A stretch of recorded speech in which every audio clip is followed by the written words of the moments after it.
Bendito Padre, pues te damos muchas gracias porque estamos reunidos aquí alrededor de ti, Padre, alrededor de, eh, pues por un grupo de hijos tuyos, Padre, y sabemos que estás en medio de nosotros.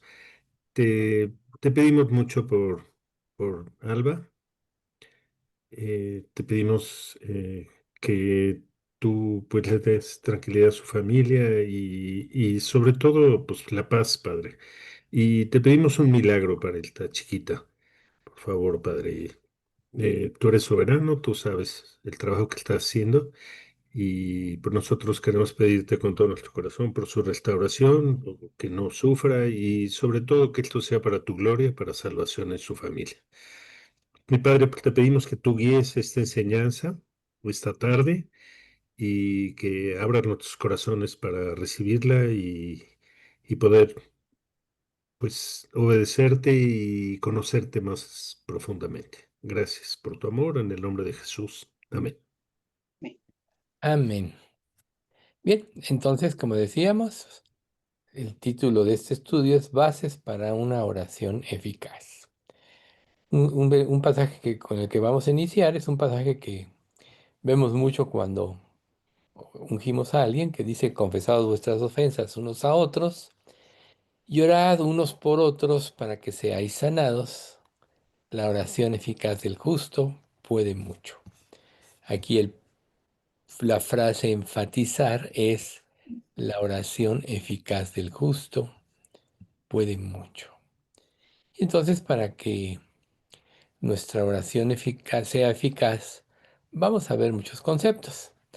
Vamos a ver en Marcos 11 del 22 al 23 lo que Jesús dijo.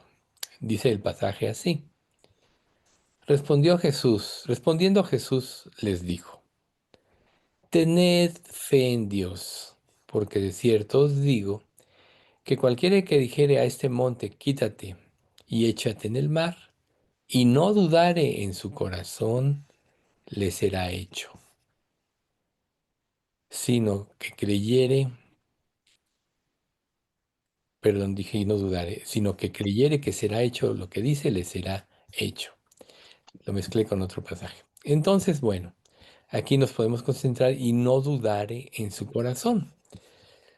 Todos los seres humanos, cuando estamos en pruebas, tenemos dudas.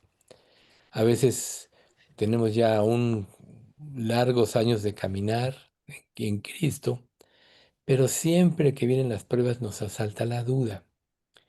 Y precisamente la duda en el corazón habla de muchas cosas, pues las cosas que todavía no entregamos en nuestra vida, las cosas que nosotros todavía anteponemos a Dios, pero al final de cuentas, y para consuelo nuestro, Dios está haciendo esta obra en nosotros, como dice Filipenses 1:6: el que comenzó en vosotros la buena obra la perfeccionará hasta el día de Jesucristo. Y nosotros tenemos que tener siempre en nuestra mente eso. Si nosotros no pudimos cumplir la ley, sino que fuimos salvos por gracia, también el trayecto de nuestra vida cristiana Dios lo va a realizar conforme a su promesa. Recuerden, Ezequiel 36:27: y pondré dentro de vosotros mi espíritu, y yo haré que andéis en mis estatutos, y guardéis mis preceptos y los pongáis por obra. O sea, depende de Dios.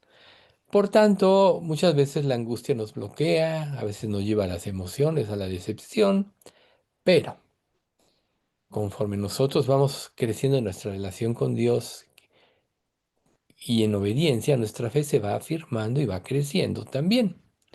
Hablando de mover montañas, lo que Jesús quiso ejemplificar aquí es que el reino de Dios sea fructífero, ¿sí?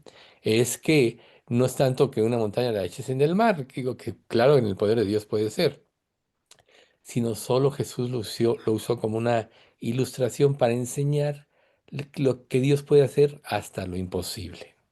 Recuerden, para Dios no hay nada imposible. Lo que es imposible para los hombres, para Dios todo es posible, porque Su poder es infinito, su sabiduría es infinita. Y una de las cosas que nos deben de consolar, lo que dice Hebreos 4:13, que dice, si bien todas las cosas estaban terminadas antes de la fundación del mundo. Ese es Dios. Y el que desarrollemos nuestra confianza en Dios es lo que va a hacer más efectivas nuestras oraciones, porque las oraciones son de fe. Recuerden, como iniciamos, la oración eficaz del justo puede mucho. Dios siempre contestará nuestras oraciones, pero no debido a que tengamos una actitud mental positiva, como muchos piensan. Por ejemplo, nosotros en nuestros inicios de nuestra vida cristiana, le testificamos mucho a una señora que estaba en la ciencia cristiana y sin saber por qué y de la nada se quedó paralítica, no podía mover sus piernas y médicamente no tenía ningún impedimento. Pero en la ciencia cristiana, en esta religión, decían que tú tenías a Cristo adentro y tenías que esforzar porque saliera, que esforzarte porque saliera su poder. Y ella decía, por más que me esfuerzo, no pasa nada, ¿no? Entonces la señora pues tenía uno o dos hijos y pues estaba impedida y estaba muy decepcionada. Pero lógico, él estaba en una religión equivocada y nosotros en ese entonces pues le testificamos cómo era la gracia verdadera, pero nunca hubo una reacción. Pero para que nosotros podamos saber que nuestra oración es eficaz, tiene que haber ciertos parámetros en nuestra vida que tenemos que considerar. Primero que nada es que tenemos que ser verdaderos creyentes. En Juan 9:31 dice la palabra y sabemos que Dios no oye a los pecadores, pero si alguno es temeroso de Dios y hace su voluntad, a ese oye. Si ustedes notan aquí, en la segunda parte de este pasaje, primero, recuerden, ser temerosos de Dios, lo que hay en nosotros es el temor reverente a Dios. Y segundo, que el anhelo de nuestra vida sea hacer la voluntad de Dios y no la nuestra. Cuando vivimos en el temor de Dios y buscamos hacer su voluntad, entonces nuestra oración empieza a ser una oración eficaz. También tenemos que tener presente que no tenemos que guardar ningún rencor contra otra persona. A veces esto es muy difícil, pero es como un requisito que Dios pone. Vamos a ver Marcos 11 del 25 al 26, que dice así, y cuando estéis orando, perdonad. Si tenéis algo en contra de alguno, para que también vuestro Padre que está en los cielos os perdone a vosotros vuestras ofensas. Porque si vosotros no perdonáis, tampoco vuestro Padre que está en los cielos os perdonará vuestras ofensas. Entonces, no deberíamos de ponernos a pensar por qué Dios nos pone esto como un requisito cuando oramos. Porque nosotros cuando oramos y se interponen resentimientos o cosas de ese tipo, a veces no nos ponemos a pensar, y la vida nos lo expresa con claridad, que la deuda que Dios nos pagó fue una deuda infinita. Recuerden que el infierno es eterno, por tanto la deuda de nuestro pecado es eterna si no somos redimidos y que Cristo la pagó. Cristo pagó nuestro pecado, nuestra eternidad en la cruz, que es la consecuencia de nuestro pecado. Entonces, es un hecho infinito.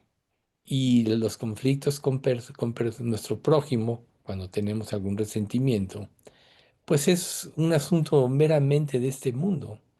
Entonces, como que ningún creyente debería guardar este tipo de rencor contra su hermano, y menos desear que se vaya al infierno, que a veces cuando nos hacen mucho daño podríamos hasta desearlo.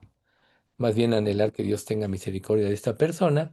Y cuando nos concentramos en la misericordia que Dios tuvo a nosotros, a veces es muy fácil que surge en nosotros la misericordia hacia el otro, hacia los demás o hacia quienes nos hicieron daño. Recuerden ustedes que cuando uno perdona, no es necesario que la persona se arrepienta. Dios nos pide que perdonemos para que nos liberemos de esa opresión. También tenemos que tomar en cuenta, y ahorita vamos a ampliar este punto más adelante porque es muy, muy profundo. También tenemos que tomar en cuenta que no debemos orar con motivos egoístas. Jesús claramente, y este es en un versículo múltiples veces repetido de Juan 5:30, no puedo yo hacer nada por mí mismo, según oigo, así juzgo y mi juicio es justo, porque no busco mi voluntad, sino la voluntad del que me envió, la del Padre. Generalmente nosotros nos concentramos en nuestros problemas, o en nuestros anhelos, en nuestros deseos, y solo nos vemos a nosotros mismos dentro de nuestras peticiones. Eso es lo que podríamos nosotros definir como motivos egoístas. Pero aquí claramente este pasaje de Juan 5:30 nos hace ver que lo que tenemos que buscar en la oración es que se cumpla la voluntad de Dios. Es ahorita pues usando la ilustración de Alba Cristina, que por cierto, Alba Cristina es así su nombre porque Alba es el nombre de una abuela y Cristina es el nombre de la otra abuela. Por eso le pusieron este nombre a la niña. Pero cuando nos ponemos a pensar en ella, pues claro que queremos que se sane, claro que queremos esto, pero la voluntad de Dios es agradable y claro que podemos interceder por que Dios haga un milagro. Pero si Dios dice que no, pues su voluntad es buena, agradable y perfecta. Entonces, tenemos que orar siempre conforme a la voluntad de Dios. Otro aspecto importante es que nuestra petición debe ser para el avance del reino de Dios. A ver, a lo mejor nosotros queremos superar situaciones económicas, a lo mejor queremos vivir en un lugar diferente, o anhelamos un viaje, o anhelamos ya una vida más relajada, pero en realidad todo esto es relativo. Recuerden que Pablo decía, he aprendido a contentarme cualquiera que sea mi situación, porque Pablo siempre tenía los ojos puestos en el avance del reino. Por eso él fue uno de los misioneros, fue el misionero que más trabajó, sin lugar a dudas. Y él decía, y mis oraciones por ustedes no nada más es por los problemas que yo enfrento, sino el pesar de cómo están las iglesias en cada lugar donde él había instituido iglesias, ¿no? Como Efesios, Galacia, Corinto, etcétera. Y aún en sus cartas personales. En Hechos 21, 13 y 14 leemos que dice, entonces Pablo respondió, ¿qué hacéis llorando y quebrantándome el corazón? Porque yo estoy dispuesto no solo a ser atado, más aún a morir en Jerusalén por el nombre del Señor Jesús. Y como no le pudimos persuadir, desistimos diciendo, hágase la voluntad de Dios. Recuerden ustedes que el profeta Ágabo fue el que profetizó que Pablo, y se puso unas cadenas, dice, en el cinturón de Pablo, y dice, así atarán a quien es el dueño de este cinturón, hablando de Pablo. Y entonces todos trataban de convencer a Pablo de que no fuera a Jerusalén. Y entonces él dice, como dice este pasaje, ¿no? ¿Qué hacéis llorando y quebrantando en el corazón? Y todos concluyen, hágase la voluntad del Señor. Por eso es tan importante que nuestra petición debe ser para el avance del reino. Y nosotros vemos cómo Pablo, cuando fue encarcelado, desde que fue a Jerusalén, le pudo testificar a varios reyes como Agripa y Berenice, etcétera, ¿no? Entonces, y luego llegó a Roma, pudo testificarle a los soldados romanos, pudo establecer la iglesia de Roma, que muchos de los que la habían establecido seguramente fueron de los que se convirtieron en el sermón primero de Pedro, de Hechos. Entonces vemos que su vida, a pesar de, y muchas de sus cartas, él las escribió en prisión. Entonces vemos cómo lo importante, aunque no lo entendamos, es que se haga la voluntad de Dios. Entonces nuestras peticiones deben estar basadas principalmente en el avance del reino.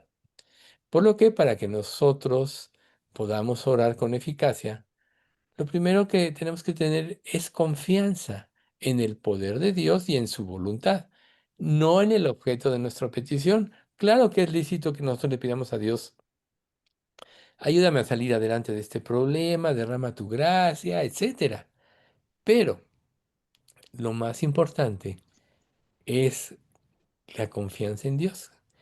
Recuerden a los que aman a Dios, todas las cosas les ayudan a bien.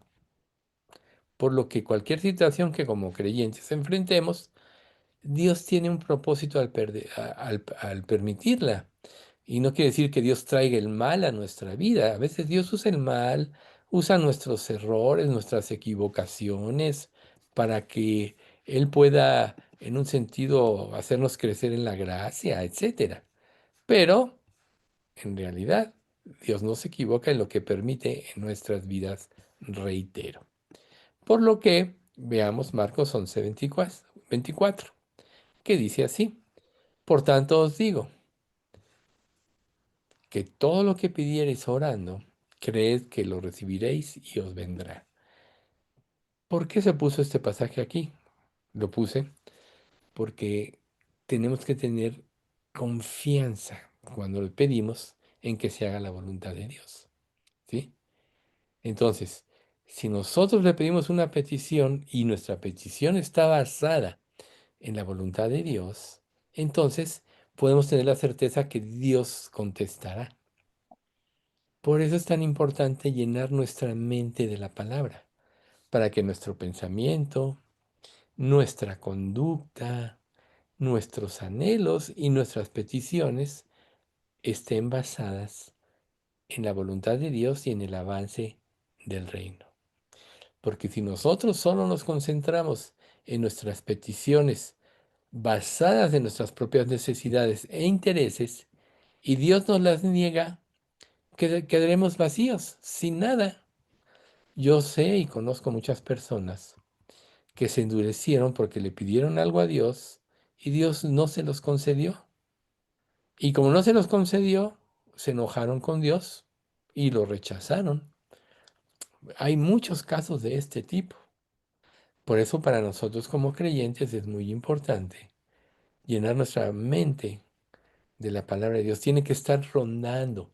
Por eso meditar leer cada día, meditar en lo que leímos, aplicarlo a nuestra vida, memorizar pasajes de la palabra, sobre todo los que más fácil son de memorizar son aquellos que nos impactan o que quedan perfectamente, encuadran perfectamente con la situación que estamos viviendo. Todo eso es lo que va a regir nuestro pensamiento. Pero si vivimos sin una dedicación a Dios, sin ese temor reverente, entonces nuestras ideas van a estar basadas en nuestros intereses, en nuestras emociones o en las demandas de este mundo, pues estas oraciones no van a llegar a la presencia de Dios. ¿Por qué? Porque son oraciones egoístas en un sentido, ¿ven ustedes? Por tanto, tiene mucho que ver lo que hay en nuestra mente. Entonces, a lo mejor a nosotros nos gusta la idea de que podamos adquirir cualquier cosa que pidamos a través de la oración. Pero ¿qué pasa si nuestras oraciones son motivadas por nuestros propios intereses y deseos egoístas y no por el avance del reino de Dios? Dios no las responderá de esa manera, sino que las responderá de acuerdo a lo que realmente nos beneficia. Por eso en Romanos 8 dice que hemos de pedir como conviene, no lo sabemos, pero el Espíritu intercede por nosotros eh, delante de Dios, porque conforme a la voluntad de Dios intercede por los santos, ¿no? O con gemidos indecibles. Bien, entonces es muy importante, por otro lado también, que el Espíritu nos guíe en nuestras oraciones, que tenga esa libertad. En Mateo 6:27 al 30 dice así: ¿Y quién de vosotros podrá, por mucho que se afane, añadir a su estatura un codo? Y por el vestido, ¿por qué os afanáis? Considerad los lirios del campo, cómo crecen. No trabajan ni hilan, pero os digo que ni aun Salomón con toda su gloria se vistió así como uno de ellos.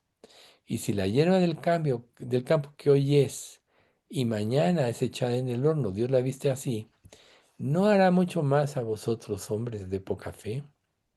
Aquí Dios está ilustrando que Dios tiene el control de todas las cosas y que a veces las cosas en las que nosotros ponemos nuestra esperanza, nuestro deseo, nada tienen que ver y por eso nos pone el ejemplo que ni Salomón se vistió como los lirios del campo, etcétera.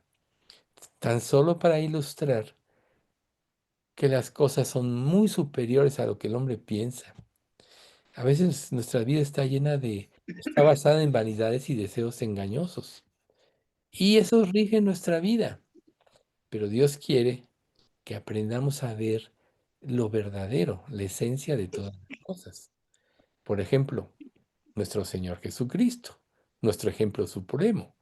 Él oró pensando en el huerto de Getsemaní en los intereses de Dios.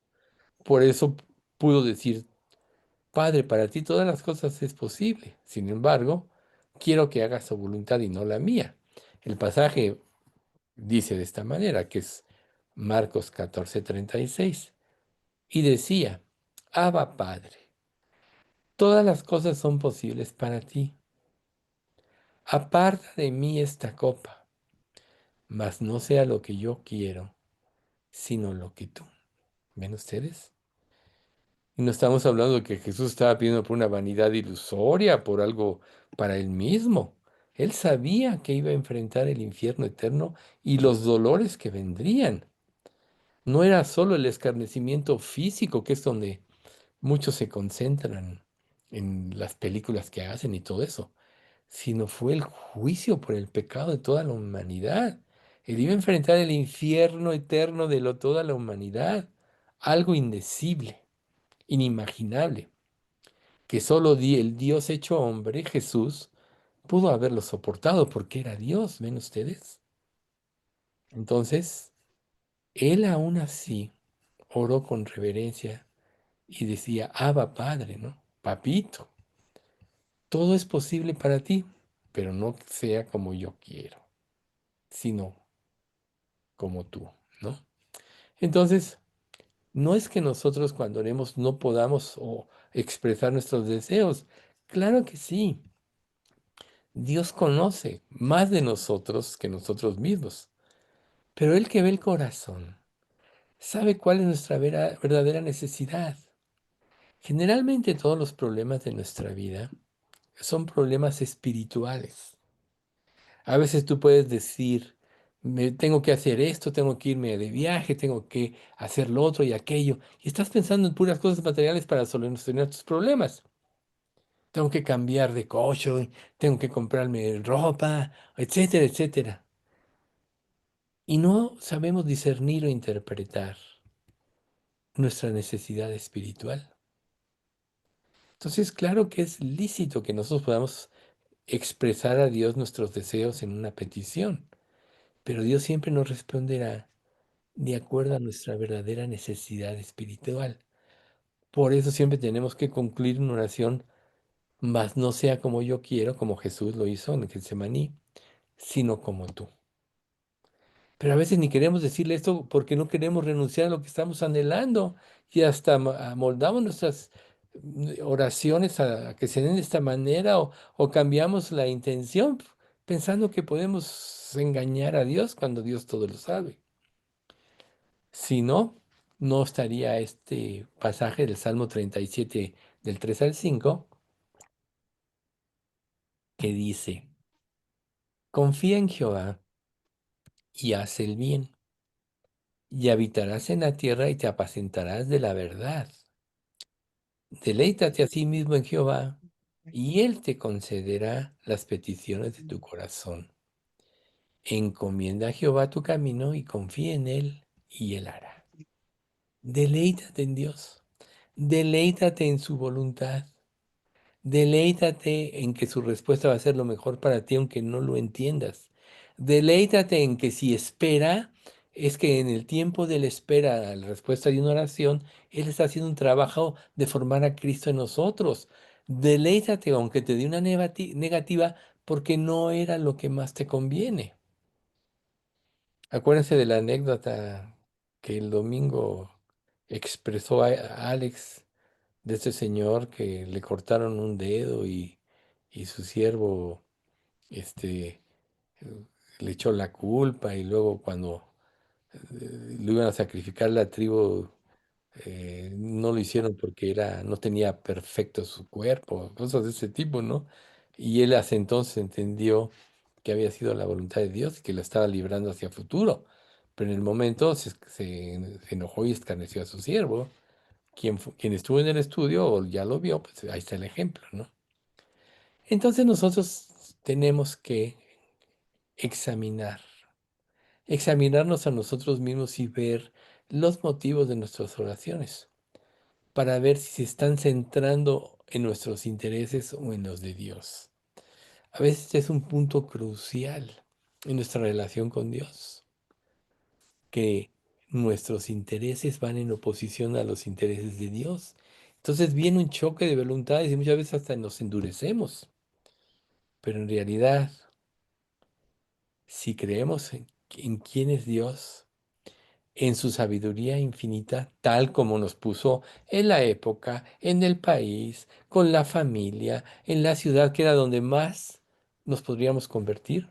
Así lo hizo Dios en su sabiduría infinita. Y que desde que tenemos uso de razón, aunque nosotros no lo concienticemos, Dios nos está preparando para el momento del llamamiento y de la salvación. ¿Ven ustedes?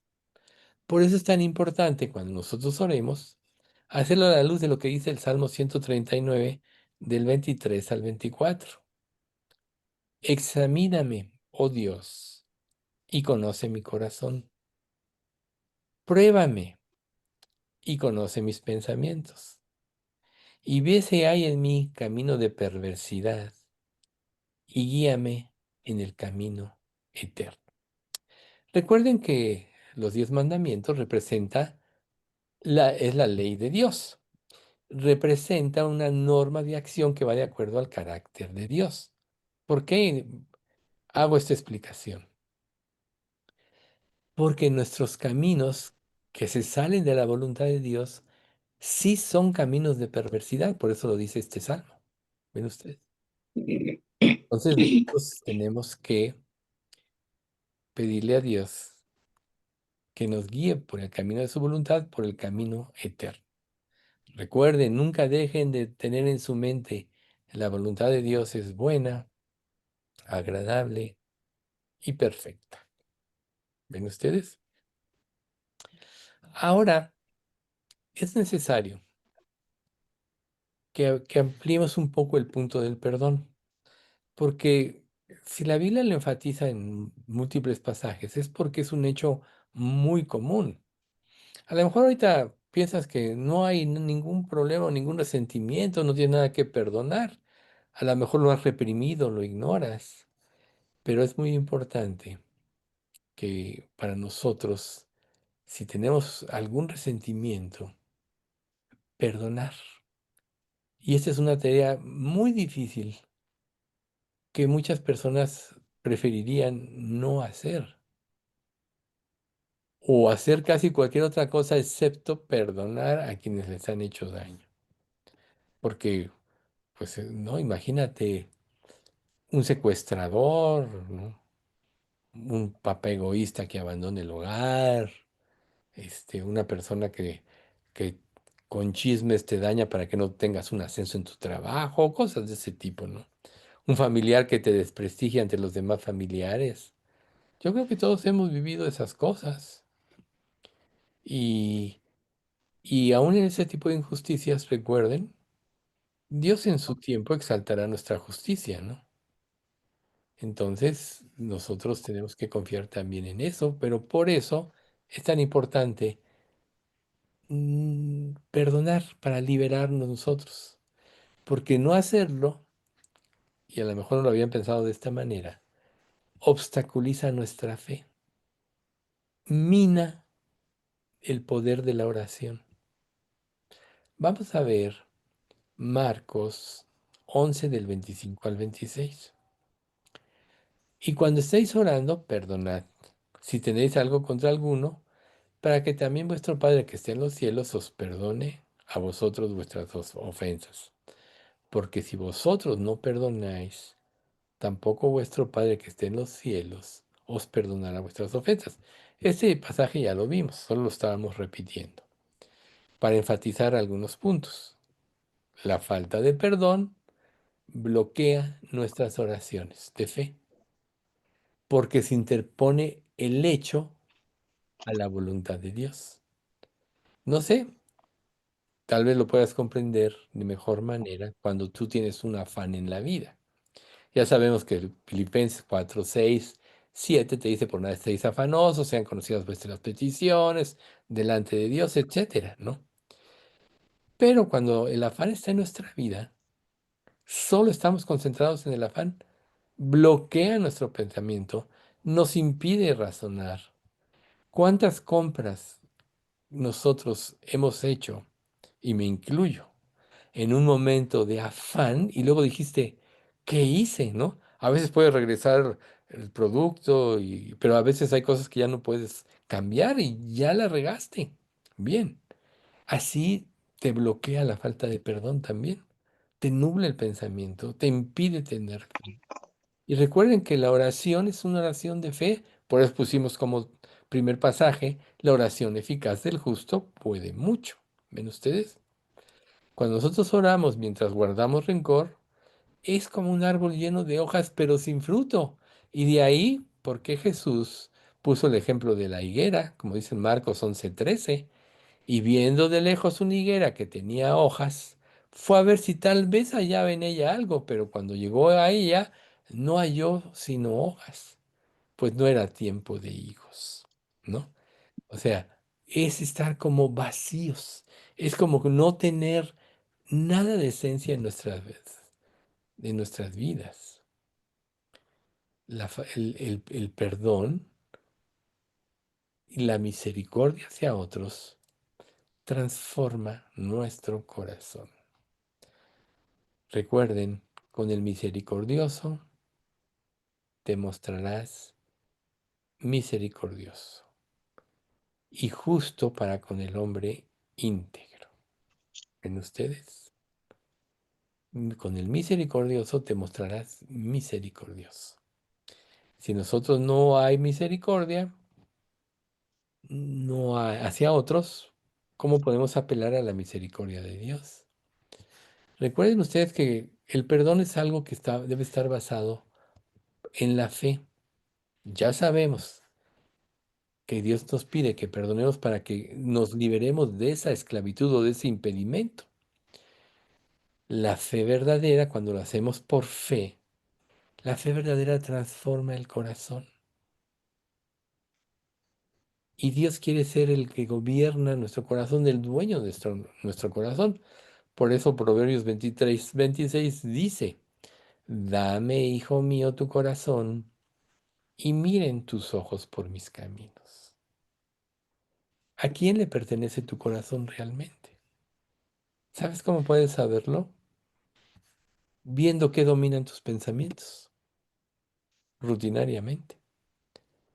¿Está tu pensamiento basado en lo que anhelas, en lo que no puedes poseer, en el resentimiento de las demás personas? ¿O tus deseos están basados en hacer la voluntad de Dios y seguir sus caminos? Ahí es donde puedes evaluar cómo está tu corazón. Por eso es que enfatizamos la fe verdadera transforma el corazón. Por lo que también la oración verdadera desmantela el orgullo y la venganza y la reemplaza por amor. ¿Qué dice en Gálatas capítulo 6? Porque en Cristo Jesús, 6:5 si mal no recuerdo, ni la circuncisión vale algo, ni la incircuncisión, sino la fe que obra por el amor. ¿Ven ustedes? La verdadera fe desmantela el orgullo, el egoísmo, la sed de venganza y la reemplaza por amor. ¿Por qué creen que la Escritura dice que la característica de los discípulos es el amor unos por otros? En una iglesia donde hay chismes, intrigas, sediciones, inconformidad, preferencias. Recuerden, yo soy de Pablo, yo de Apolos, yo de Cefas. Preferencias. Estamos evidenciando que en nuestra iglesia no hay amor. Cuando hay amor, misericordia y compasión por los demás, todos nos servimos unos a otros. Yo veo mucho de esto en nuestra iglesia, pero en un descuidito podemos nosotros caer en otra cuestión, inconformidad, chismes, Y acuérdense ustedes, al pueblo de Israel, Moisés tiene que salir huyendo porque defendió a un egipcio y 40 años en el desierto donde Dios lo transformó. Y luego regresa y no le hacen caso, ok, ya le hacen caso. En cuanto empieza a hablar a Faraón que aumenta la carga de hacer ladrillos, etcétera, mira, nada más nos pusiste en contra, ¿para qué veniste? Y luego después de las 10 plagas y con la última de la muerte de los primogénitos, donde hace el milagro de cruzar el Mar Rojo y todo, salen quejándose, quejándose, quejándose. No tenemos agua, aquí está aquí para que moríamos de sed. Nuestra alma tiene hastidio de este pan, este maná, cuando era el alimento perfecto para estar en el desierto. Por eso cuando piden carne y comen codornices se murieron los más robustos, los más dragones. ¿Ven ustedes? Así es nuestra naturaleza humana. Por lo que es tan importante que nosotros vivamos en la fe verdadera que transforma el corazón y que nuestras oraciones por avance del reino, por hacer la voluntad, desmantelen nuestro criterio, nuestro punto de vista que representa el orgullo y la necesidad de desquitarnos o vengarnos de aquellos que nos hicieron mal o pensamos. A veces yo he observado que en las conversaciones las personas reciben mal lo que se dice y muchas veces hay malentendidos entre unos y con otros, porque la persona la dijo con un sentido y la otra lo entendió con otro sentido. Generalmente esto pasa por la falta de amor y de misericordia. ¿Quién no ha experimentado esto? Yo creo que todos. Ay, es que te malentendí esto. Cuando ya nos aclararon, pero mientras tanto ya tuviste resentimiento, ya te enojaste con la persona, cosas de ese tipo. Por eso es tan importante estar sujetos a Dios y estar precisamente orando para que donde pertenecemos a nuestra iglesia, Dios guíe a todas las personas que Dios ha puesto para guiar. Vamos a ver 1 de Pedro 5 del versículo 5 al 6. Igualmente, jóvenes, estad sujetos a los ancianos y todos sumisos unos a otros, revestidos de humildad, porque Dios resiste a los soberbios y da gracia a los humildes. Humillaos pues bajo la poderosa mano de Dios, para que Él os exalte cuando fuere tiempo, echando toda vuestra ansiedad sobre Él, porque Él tiene cuidado de vosotros. Entonces, observemos esta frase, porque Dios resiste a los soberbios y da gracia a los humildes. La verdadera fe también busca la paz. Entonces, cuando nosotros vivimos en fe, buscamos la paz. Entonces tenemos que reconciliación. Recuerden el sermón del monte, cuando os trajeron a las sinagogas y ante los magistrados y ante las autoridades. No, me equivoqué de pasaje. Dice así, perdón. Dice, ponte de acuerdo con tu adversario pronto, entre tanto que estás con él en el camino. No sea que el adversario te entregue al juez y el juez al alguacil y seas echado en la cárcel. De cierto te digo que no saldrás de ahí hasta que pagues el último cuadrante. Este pasaje enfatiza lo que les estoy diciendo. Malos entendidos, etcétera. Ponte de acuerdo con tu adversario. No vaya a ser que avances y resulta que el que no tenía razón eras tú. ¿Cuánto tiempo podemos pensar?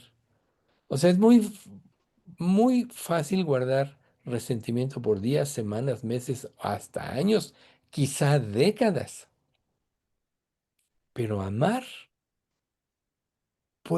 esto puede impedírtelo. ¿Cuánto tiempo puedes estar perdiendo de amar a otras personas por guardar un resentimiento? Tiempo perdido. Tenemos que aprovechar los días porque los días son malos. ¿Para qué? Para servir a Dios. Por eso Hebreos 12:14 nos dice, seguid la paz con todos y la santidad, sin la cual nadie verá al Señor. Seguid la paz con todos. ¿Es esta tu consigna? ¿Tienes cosas que arreglar con alguien? Hazlo, ¿no? Volvemos a este pasaje, ¿no? Cuando os trajeren ante las sinagogas, ante los magistrados y las autoridades, es ahí donde nosotros tenemos que depender de Dios. No os preocupéis por qué o cómo habréis de responder, porque el Espíritu Santo os enseñará en la misma hora lo que debáis decir. Aún para eso tenemos que depender de Dios, pero con la idea de buscar la paz, para que las oraciones de nuestra iglesia entonces tengan poder. Debe haber armonía, paz y perdón en la comunidad de los creyentes. Veamos un pasaje más largo, 2 Corintios 7 del 8 al 12, que dice así,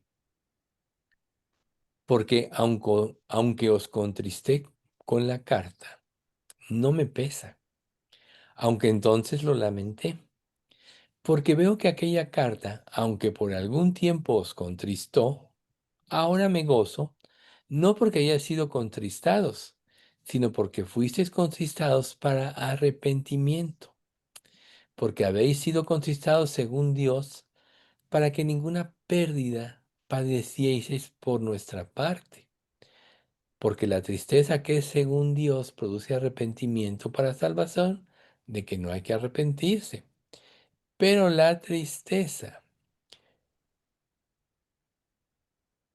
perdón, porque he aquí esto mismo de que hayáis sido contristados según Dios. ¿Qué solicitud produjo en vosotros? ¿Qué defensa? ¿Qué indignación? ¿Qué temor? ¿Qué ardiente afecto? ¿Qué celo? ¿Qué vindicación? En todo os habéis mostrado limpios en el asunto.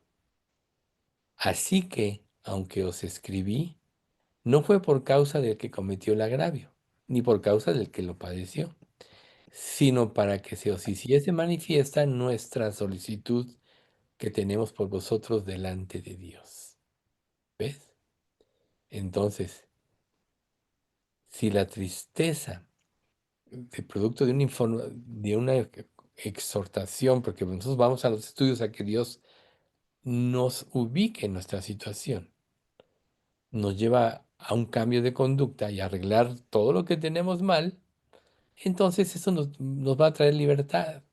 Pero si tenemos esa actitud de falta de perdón, eso dice el pasaje, ¿no? Pero la tristeza del mundo produce muerte. Ahí está. Muerte significa separación. Entonces aquí, en este caso, conflictos entre hermanos, separación, etcétera. Por eso tenemos que ser celosos de las cosas. Por lo que debemos dejar de guardar rencor y perdonar a quienes nos hayan hecho daño. Y recordemos, Salmo 9, 9 y 10. Jehová será refugio del pobre, refugio para el tiempo de la angustia. Y lo más importante en el 10, hablando de la oración, en ti confiarán los que conocen tu nombre, por cuanto tú, oh Jehová, no desamparaste a los que te buscaron. Y en Segunda de Crónicas 26 dice, y dijo Jehová, Dios de nuestros padres, ¿no eres tú Dios en los cielos y también y tienes dominio sobre los reinos de las naciones? ¿No está en tu mano la fuerza y poder, que no hay quien te resista? Fíjense qué hermoso. O sea, ¿no eres tú Dios en los cielos y tienes dominio en todos los reinos de las naciones? Cuando confiamos en Dios, el poder de Dios actúa sobre nosotros. Veamos un ejemplo del rey Josafat cuando tuvo el problema de una invasión y no tenían se sentían impotentes para enfrentar este ejército enemigo, ¿sí? Entonces él elevó una oración a Dios, que es importante analizar los componentes que tiene esta oración, que fueron esenciales para la respuesta de Dios. Primero, entregó la situación a Dios, reconociendo que solamente Dios podía salvar a la nación. Ahí está. Dios, pongo en tus manos este problema, para que tú respondas conforme a tu voluntad. Segundo, buscó el favor de Dios porque su pueblo era el pueblo de Dios. Cuando somos hijos de Dios, dice la Escritura que somos más que vencedores por medio del que nos amó. Apelar a Dios, apelar al favor de Dios es apelar al que tiene más poder y al que hace las cosas de forma correcta. Tercero, reconoció la soberanía de Dios en esa situación. Nada va a pasar sin la voluntad de Dios. Y Dios es soberano y todo lo que Dios permite tiene un propósito para los que le amamos. Entonces, reconocer su soberanía es, estoy conforme con lo que tú respondas, Padre. Y luego alabó la gloria de Dios y encontró consuelo en sus promesas. Creyó que todo lo que Dios promete lo cumpliría y lo alabó. Y por último, declaró que la salvación dependía completamente de Dios y no de sí mismo, del rey, de él mismo, diría yo mejor, ¿no? Del rey Josafat. Entonces, estos 5 elementos fueron claves para que él, para que Dios respondiese y que deshicieron a los ejércitos enemigos, porque se puso en las manos de Dios. Por lo que en la actualidad, para ser esa clase de creyente que Dios desea, tenemos que concentrarnos totalmente en el poder de Dios y no en nuestros recursos o en nuestra propia sabiduría humana. Segunda de Crónicas 20:15 dice esto, y dijo, oíd Judá todo, y vosotros moradores de Jerusalén, y tú, rey Josafat, de quien estamos hablando, Jehová os dice así, no temáis ni os amedrentéis delante de esta multitud tan grande, porque no es vuestra la guerra, sino de Dios. Como creyentes, nuestras batallas no son nuestras, son de Dios. Recuerden, Éxodo 14:14. Jehová peleará por vosotros y vosotros estaréis tranquilos. Todos nos lo sabemos. ¿Ven ustedes? Entonces, nosotros debemos de saber que las batallas son de Dios. Entonces, hablando de Israel, cuando el enemigo amenazaba a Judá, Dios habló por medio de Hazaziel. No tengan miedo, no se desalienten, porque la batalla no es de ustedes, sino de Dios. Quizá nosotros hoy estemos luchando contra un ejército, pero todos los días, o sea, quizá hoy no estemos luchando contra un ejército, pero cada día luchamos contra las huestes espirituales de maldad, contra las tentaciones, contra las presiones de este mundo. Y Dios quiere que nos concentremos en Él, no que nos rebelemos en contra de Él.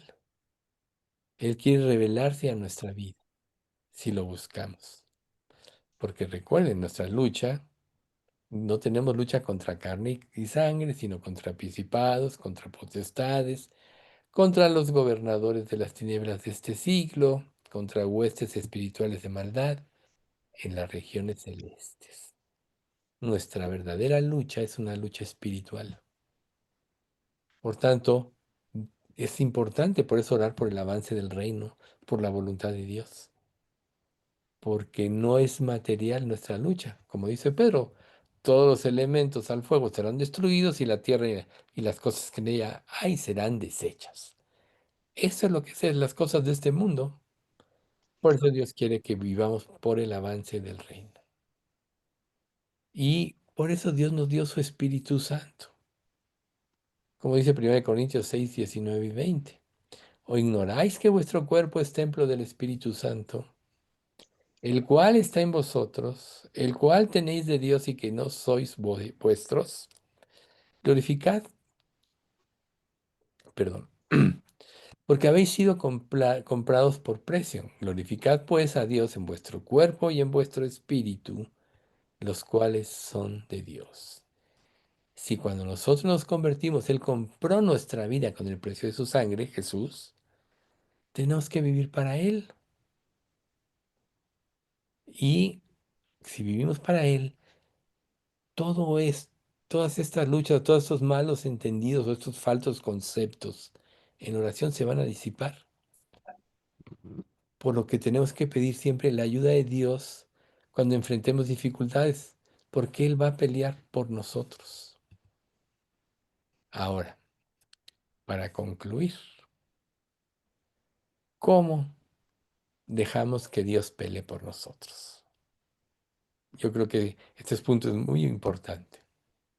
Primero, admitiendo que la batalla no es nuestra, sino de Dios.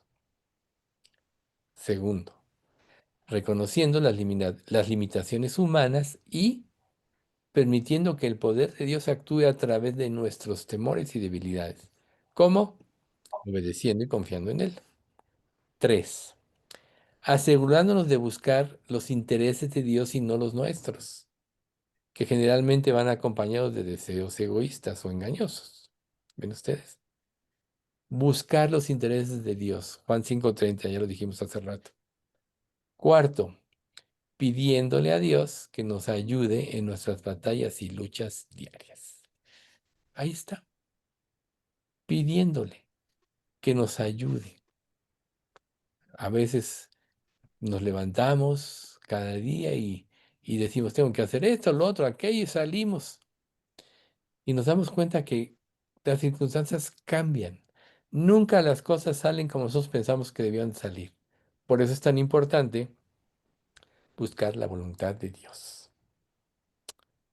Esperemos que todas estas enseñanzas nos sirvan de algo. Vamos a dar gracias. Padre, te agradecemos mucho por este estudio, por ver todos estos principios de la oración, para que nuestras oraciones sean eficaces y puedan llegar a ti y a tu presencia. Padre, nos ponemos en tus manos para que en nuestra mente y en nuestro corazón abunde la palabra de Dios y nos rija el conocimiento de tu voluntad. Y esto pueda generar en nosotros la verdadera fe.